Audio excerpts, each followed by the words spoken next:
Tenho todas as boas lembranças de quando meu pai estava vivo. Infelizmente, nós o perdemos quando eu tinha 7 anos. Como criança, eu me senti devastado, era muito apegado ao meu pai e vê-lo sendo levado em um caixão partiu meu coração. Ainda me lembro desse momento com muita clareza e isso me entristece até hoje. Enquanto ainda estava processando a perda, minha mãe apareceu com outro homem e insistiu que eu o chamasse de pai. Eu pensei, de jeito nenhum. Não sei se estava certo ou errado, mas simplesmente não me sentia bem em chamá-lo de pai tão pouco tempo depois da morte do meu próprio pai, o que agora eu acho que foi rápido demais da parte dela. Depois desse primeiro encontro, eu frequentemente o encontrava no quarto da minha mãe, e era difícil ver como minha mãe seguiu em frente tão rápido. Ela nem esperou um ano antes de trazer o substituto do meu pai para casa. Eu não estava pronto para aceitá-lo como o substituto do meu pai, eu tinha acabado de fazer 8 anos quando eles planejaram o lindo casamento deles. Eles organizaram uma cerimônia bem grande para um segundo casamento. De qualquer forma, isso não é problema meu. Minha mãe me deixou com meus avós enquanto ela saía em lua de mel. Passou um mês, mas ela não apareceu. Eu continuava perguntando aos meus avós quando minha mãe viria me buscar, mas eles não tinham resposta. Então, de repente, ela apareceu um dia. Eu estava tão animado para vê-la depois de tanto tempo que corri para abraçá-la, mas ela trouxe todas as minhas coisas para me abandonar na casa dos meus avós. Eu fiquei arrasado, para dizer o mínimo. Vivi com meus avós até o ensino médio. Eu estava feliz com eles. Minha mãe costumava aparecer às vezes só para dizer o quanto me amava e se preocupava comigo. Às vezes, eu costumava questioná-la por que me abandonou na casa dos meus avós se me amava tanto. Ela não tinha resposta. Tentava encobrir dizendo: "Ah, seus avós estão envelhecendo e precisam de ajuda com as compras e o lixo." Foi muito tempo depois que ela admitiu a verdadeira razão. Ela tinha dado meu quarto para os filhos do marido dela, Jair. O marido da minha mãe tinha 2 filhos que se mudaram para nossa casa com Jair depois do casamento. Minha mãe priorizou a nova família dela em vez de mim. Era natural eu me sentir deixado de lado por isso. Então, eventualmente, parei de incomodá-la. Depois do ensino médio, saí da casa dos meus avós, mas os visitava frequentemente. Eles foram como salvadores para mim. Eles me criaram. Se não fosse por eles, minha infância teria sido arruinada. Agora tenho 24 anos. Depois de trabalhar um ano em marketing, pensei em começar meu próprio negócio. Precisava de capital para isso, então pensei em alugar minha casa. Se eu não mencionei antes, aqui vai uma surpresa para minha mãe e a amada família dela, a casa em que eles vivem me pertence. Sim, é isso mesmo. Meu pai fez um testamento no leito de morte e me deixou meticulosamente até o último centavo que ele tinha, incluindo a casa. Eu era uma criança quando o advogado leu o testamento dele depois do funeral, mas pela expressão no rosto da minha mãe, posso dizer com certeza que ela não gostou nada disso. Mais tarde, soube que ela tentou várias vezes anular o testamento, mas perdeu todas as vezes. Meu pai fez o testamento muito preciso, deixando claro que a casa seria minha, mas eu só poderia vendê-la ou alugá-la depois de completar 21 anos. Até então, ninguém podia tocar na propriedade. Meus avós acreditam que meu pai provavelmente previu o plano da minha mãe e por isso fez um testamento rígido. Caso contrário, ela poderia ter me manipulado na infância para ceder a casa. No mês passado, liguei para minha mãe para informá-la sobre meu plano de alugar a casa, mas ela não atendeu minhas ligações.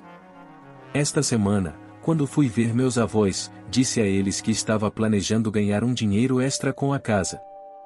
Eles tiveram uma reação estranha. Perguntei o que estava acontecendo e eles disseram que eu talvez enfrente muita resistência para desalojar a casa da minha mãe, porque a enteada dela está grávida de um adolescente que fugiu das responsabilidades. Além disso, Jair perdeu o emprego de tempo integral e está trabalhando em uma loja à tarde. Então, Basicamente, eles estão em uma situação financeira ruim agora. Realmente não sei o que fazer. Quero dizer, eu também preciso dessa casa agora. Larguei meu emprego e preciso de capital para começar meu negócio. A situação ficou bastante dramática. Meus avós me informaram que minha mãe e a família dela estão passando por um momento difícil. Então é possível que eu não consiga tirar eles da minha casa. Pensei em informar a minha mãe sobre meu plano e dar alguns meses para eles se reorganizarem. Antes, estava pensando em dar um aviso de 1 mês. Mas, sabendo da situação deles, pensei em dar de 3 a 4 meses. Como minha mãe não atendia minhas ligações, fui vê-la em casa. A casa já não era como antes e minha mãe também não. Ambos tinham uma vibe fria. Talvez ela tivesse percebido o motivo da minha visita. Ao me ver na porta, ela deu um sorriso falso e me abraçou de forma meio desajeitada. Não nos víamos há muito tempo. Sim, ela vinha me visitar depois que eu entrei na adolescência, mas eu tinha me tornado amargo com ela, e com razão. Mesmo depois de tantos anos, ela nem se deu ao trabalho de perguntar como eu estava. Não queria saber nada sobre mim. Filho, deve ser algo importante que te trouxe até minha porta. O lado complacente em mim disse: Ah não, nada importante, só vim te ver. Faz tempo. Ela sorriu e disse: Claro. Houve um silêncio desconfortável por uns 5 minutos até eu me levantar para ir embora. Definitivamente, foi desagradável. Não me senti bem-vindo. Além da minha mãe, minha meia-irmã grávida também estava em casa e ela me olhou de cara feia, como se eu estivesse ali para causar algum tipo de problema. Naquele momento, abandonei a ideia de recuperar a casa e explorei outros meios para conseguir o dinheiro para meu negócio. Mas minha mãe cruzou todos os limites do narcisismo. Na semana passada foi o 15º aniversário da morte do meu pai. Meus avós organizaram uma pequena cerimônia de oração na igreja. Como estava na cidade, decidi fazer uma cerimônia decente, alimentando os pobres e dando alguns presentes para crianças carentes. Convidei meus amigos e parentes para a oração. Também enviei um e-mail para minha mãe convidando-a, mas ela não respondeu. Quando rastreei, descobri que ela nem tinha aberto. Esse foi meu primeiro e-mail para ela. Pensei que tinha ido para o spam ou algo assim. Então apareci na casa dela novamente. Dessa vez, minha mãe não estava em casa. Minha meia-irmã, Cassiana, atendeu a porta sem um oi e sem cumprimentos. Só uma pergunta direta. Você está de volta? O que foi agora? Eu disse que estava ali para ver minha mãe. Ela respondeu: Com a forma como ela falou com você da última vez, acha que ela quer te ver de novo? Ela disse isso de forma tão direta que eu não entendi de imediato e falei que estava ali para convidar minha mãe para a cerimônia de oração do meu pai. Ela riu na minha cara e disse: Isso foi há séculos. Você ainda está apegado a isso? Supere. Eu disse: Desculpa, ele era meu pai e não é da sua conta comentar. Ela revirou os olhos e foi para o quarto. Eu fiquei lá como um idiota por mais alguns minutos e então deixei uma nota para minha mãe na mesa, pedindo que me ligasse de volta. Ela me ligou no dia seguinte e eu contei sobre a cerimônia de oração. Ela ficou em silêncio por 1 minuto e então disse que não poderia ir porque tinha que levar Cassiana a um check-up. Isso foi um balde de água fria. Quero dizer, ela poderia ter dito que tentaria, mas rejeitar de imediato foi decepcionante. Respondi sarcasticamente: Sim, claro. Ela é sua prioridade. Nós não somos nada para você. Boa sorte criando essa mulher narcisista e o filho bastardo dela. Minha mãe ficou furiosa porque usei essa palavra. Eu disse: Por que deveria ser gentil com ela quando foi tão desagradável comigo? Ela zombou dos meus sentimentos. Para defendê-la, minha mãe disse que era natural que Cassiana ficasse brava. No momento em que ela disse isso, perdi a cabeça. Gritei que não falasse mal do meu pai. Se alguém é insensível aqui, é ela. Do jeito que estava falando do meu pai falecido. Ela disse: seu pai morreu há 15 anos, supere. Eu disse: claro, como você superou em questão de semanas ou talvez dias, quem sabe? Sabe de uma coisa? Não precisa vir. Meu pai não gostaria da sua oração depois de ver suas verdadeiras cores. Desliguei o telefone depois de dizer isso. No mesmo dia, contratei um advogado e comecei o processo de enviar um aviso legal de despejo. O advogado demorou uns 15 dias para validar o testamento do meu pai e enviar o aviso para minha mãe. Como era de esperar, quando o aviso de despejo chegou às mãos dela, ela entrou em pânico. Aparentemente, nunca pensou que eu iria tão longe para cobrar vingança por ela não ter ido à cerimônia de oração do meu pai. Eu ri da mensagem dela no correio de voz e a bloqueei. Quando ela não conseguiu me contatar de jeito nenhum, apareceu na casa dos meus avós. Eu não estava lá. Nesse momento, estou morando com meus avós novamente até reorganizar minha vida. Minha mãe pediu para meus avós me convencerem a retirar o aviso de despejo. Meus avós são pessoas calmas e gentis, por isso não a mandaram embora. Disseram que não tem nada a ver com isso, que a casa é minha e eu posso fazer o que quiser. Justo. Minha mãe não gostou da resposta e culpou meus avós por me criarem mimado. Perguntei à minha avó por que ela não disse nada para minha mãe narcisista. Meus avós disseram: não queremos nos meter com uma mulher assim. Eu disse: quero me meter e agora não vou deixá-los morar na minha casa nem mais um dia. Dei o aviso de despejo. Segundo a lei dos inquilinos do país, embora eles sejam inquilinos, não estão pagando aluguel, e sou eu quem paga os impostos da propriedade todos os anos. Então, legalmente, tenho o direito de expulsá-los imediatamente. Meus avós são pessoas tementes a Deus e me convenceram a esperar, senão eu teria decidido despejá-los naquele momento mesmo. No dia seguinte, recebi uma ligação da minha mãe. Ignorei. Ela fez o mesmo comigo quando eu ligava. Ela me mandou uma mensagem dizendo que era urgente falar comigo. Respondi que precisava verificar minha agenda para ver se estaria na casa dos meus avós. Isso não caiu bem. Ela mandou uma resposta longa dizendo que estava tentando se impor. O que fiz com o e-mail dela de 5 parágrafos? Nada. Isso mesmo, não respondi. Talvez ela tenha entendido que eu não cederia à pressão dela. Durante minha infância, sempre que eu chorava ou fazia birra para ir para casa, em vez de me consolar, ela me repreendia e pedia para eu me comportar. Repreendia para eu ser um bom menino e não fazer birra. Esse era o estilo de criação dela e funcionava para mantê-la feliz e não me incomodar com ela. Eu parava de chorar, mas depois que ela ia embora, eu ficava num canto da casa por horas. Chega disso. Agora é a vez dela ficar sozinha, mas, tristemente, não terá um canto só para ela. Então, ela veio me ver e, deliberadamente, a fiz esperar 1 hora. Ela estava ansiosa. Pedi aos meus avós que ficassem fora disso. Ela continuava perguntando por mim e eles diziam que não sabiam, que ela deveria esperar no meu quarto. Quando cheguei para vê-la, ela me olhou como se dissesse: bem, onde você estava? Estou esperando aqui há 1 hora. Mas não disse nada, absolutamente nada. Ela se sentou lá com cara séria.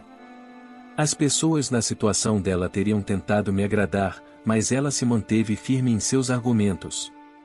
Bem, vamos começar. Não posso ficar aqui para sempre, tenho coisas a fazer, murmurei.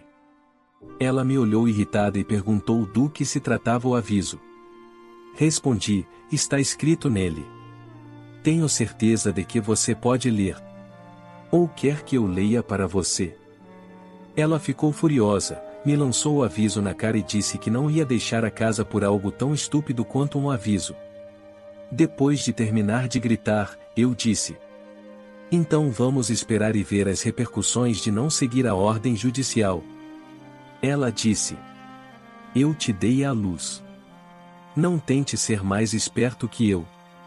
Essa casa é do meu marido e minha, e ninguém pode me tirar daqui. Respondi: um herdeiro legal pode. Respondi calmamente às provocações dela para irritá-la, e consegui. Mas, no momento em que ela se referiu ao meu pai como seu marido, perdi a cabeça. Sério, você tem a audácia de chamá-lo de seu marido quando pulou a cerimônia de oração dele dizendo que era história? Você não merece a casa dele. Você é só uma ocupante ilegal e eu vou liberar essa casa de todos vocês. Ela se levantou e disse que tinha terminado de ser amável comigo e que agora eu teria que lidar com o advogado dela. Eu ri e disse: claro, vá em frente. Ainda temos 20 dias. Vamos ver o que você consegue. Então, consegui a casa depois de muito conflito. Dei um aviso de 30 dias para minha mãe e a família dela desocuparem a casa. Ela veio até mim, tentou distorcer toda a situação, mas eu a interrompi e ela foi embora. A seguinte série de eventos foi puro narcisismo da parte deles. Pode acreditar que a enteada dela, Cassiana, veio correndo até mim e ainda ameaçou apresentar uma queixa de assédio contra mim? Ela estava jogando a carta de vítima de gravidez. Eu disse: moça, gravidez não é passe livre para fazer o que quiser. Ela tentou incomodar meus avós até que mostramos as câmeras instaladas ao redor da casa. Se colocar o pé aqui de novo, vou mandar te prender, eu disse. Depois, minha mãe veio defender sua preciosa enteada e me acusou de abusar e torturar mentalmente a Cassiana, que está grávida. Disse que ia me processar por isso. Claro, deixe o juiz decidir de acordo com as imagens das câmeras, eu respondi. Quando não conseguiu mais gritar, ela se acalmou, começou a soluçar e disse: o que eu fiz de errado para te criar e você se tornar uma pessoa egoísta? Ela começou a se culpar por não ter me criado adequadamente. Na verdade, envolveu até meu falecido pai, dizendo que a culpa era dele por morrer tão cedo e não me dar uma educação adequada. Espera, se alguém tem culpa aqui, é você. Não por me criar mal, porque você nunca me criou. Fui criado pelos meus avós, e eles fizeram um ótimo trabalho. Você deveria se sentir mal por me abandonar. Mas sabe de uma coisa? Me alegra que você não tenha me criado. Vejo como você criou mal sua enteada. Toquei no assunto da gravidez na adolescência. Sei que não deveria ter feito moralismos, mas, no calor do momento, fiz.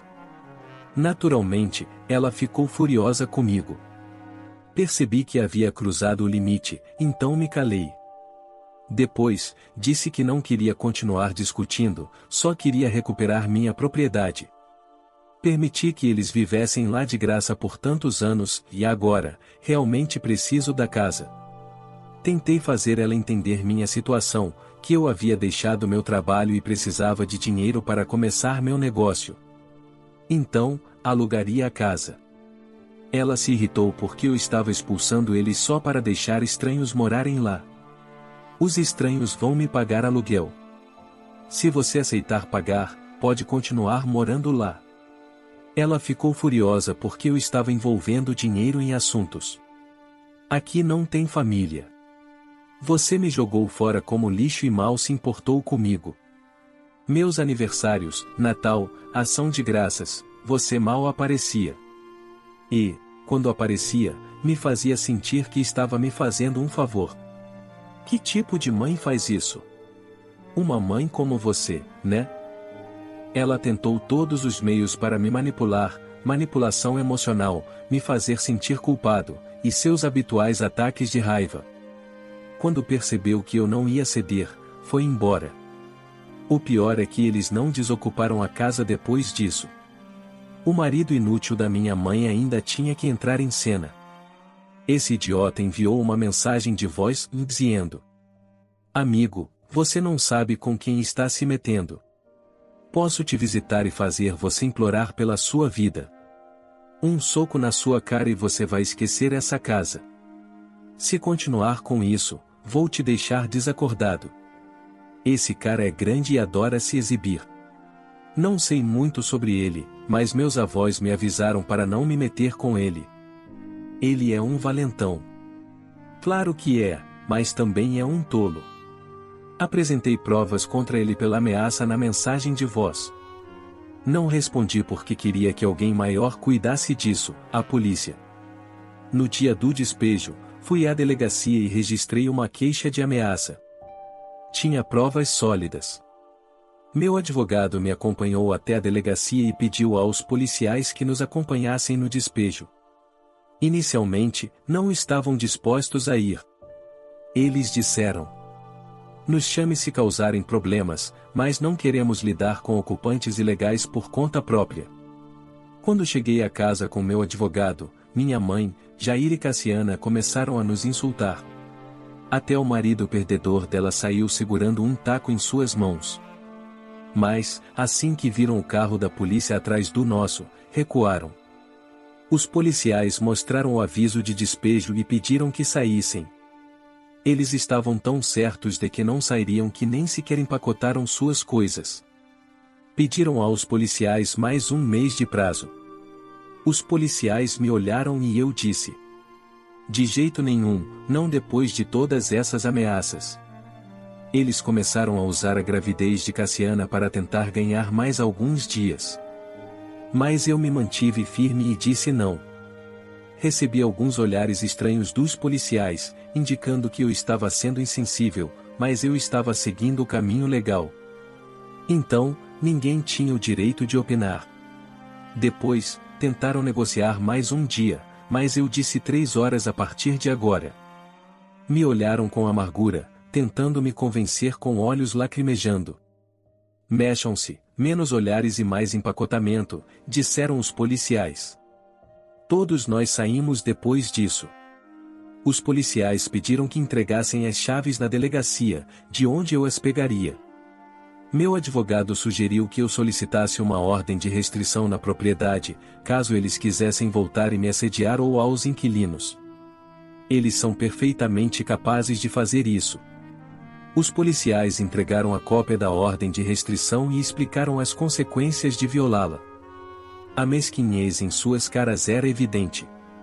Finalmente, consegui a casa e a coloquei para alugar. Espero conseguir um bom negócio e começar meu negócio o mais rápido possível. Já deu de lidar com essa gente desprezível.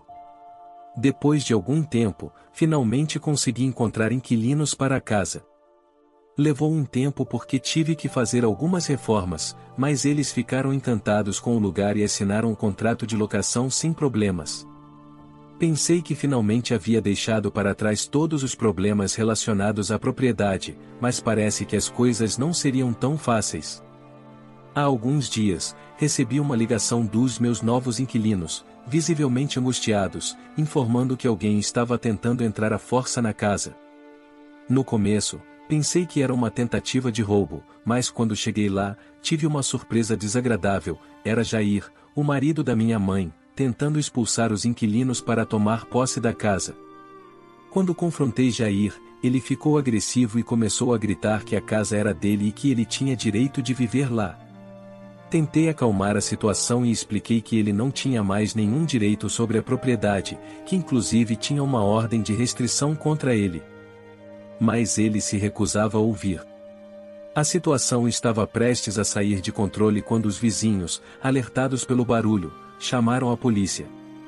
Os policiais chegaram rapidamente e tentaram mediar a situação, mas Jair ficou ainda mais agressivo e começou a insultar os agentes. Finalmente, quando ele tentou resistir à prisão, os policiais tiveram que contê-lo e prendê-lo por conduta violenta e invasão de propriedade, além de violar a ordem de restrição. Foi um alívio ver que a lei finalmente estava do meu lado, sem ter que pagar nada, e que Jair enfrentaria as consequências de suas ações. Os inquilinos ficaram um pouco preocupados com tudo isso, mas também estavam agradecidos pela intervenção da polícia e puderam continuar vivendo na casa sem mais interferências. Sei que o que aconteceu é preocupante, mas com todos os encargos que Jair tem agora, acho que as coisas vão ficar um pouco complicadas para ele. Ele tem várias acusações, algumas com a própria polícia como testemunha. Então, pelo menos, ele não vai nos incomodar por um tempo. Vamos ver se ele vai continuar se achando tão valentão quando passar um tempo na cadeia. Minha mãe veio à casa dos meus avós para falar comigo e teve sorte de me encontrar, porque já encontrei um lugar barato para me mudar e não incomodar mais meus avós. Com o dinheiro que recebo do aluguel da minha casa, posso alugar algo e ainda sobrar para investir no meu negócio. Ela queria que eu retirasse algumas acusações contra Jair, mas tenho certeza de que não vou fazer isso. E nem sei se posso, já que as acusações foram feitas pelos meus inquilinos. Embora eu não conheça todos os detalhes legais, a única acusação que acho que poderia retirar seria relacionada à ordem de restrição, mas nem isso vou fazer. Dizer que minha mãe não gostou dessa resposta é pouco, mas não tem como ela me convencer de nada. Ela disse que agora tudo estava dando errado para eles e que eu não deveria adicionar mais problemas, mas nada disso me convenceu. Sei que alguns dirão que estou sendo muito duro com eles, mas acredito que fiz o correto. Dei a eles um mês para deixar a propriedade ou pagar aluguel, e não gostaram de nenhuma das opções. A única coisa que eles gostariam é que eu os deixasse continuar vivendo de graça, o que não vai acontecer. Fizeram isso até agora, então acho justo o que estou pedindo. No total, as acusações contra Jair podem render até 12 anos de prisão, mas isso só se ele pegar a pena máxima, o que duvido que aconteça. Mesmo assim, se ele pegar alguns meses de cadeia com alguns colegas de cela interessantes, talvez quando sair, não seja mais tão valentão como agora. A história de hoje chegou ao fim. Não se esqueça de comentar qual lição você tirou dela. Também deixe um like no vídeo, e se inscreva para não perder os próximos vídeos. E se você quer conhecer o final da história da mulher que foi abandonada às 3 da manhã em uma estação pelo seu marido, com a desculpa de que ele foi ajudar sua mãe, mas no final descobriu toda a verdade, clica no vídeo que está aparecendo aí na tela. Te vejo nessa história, grande abraço.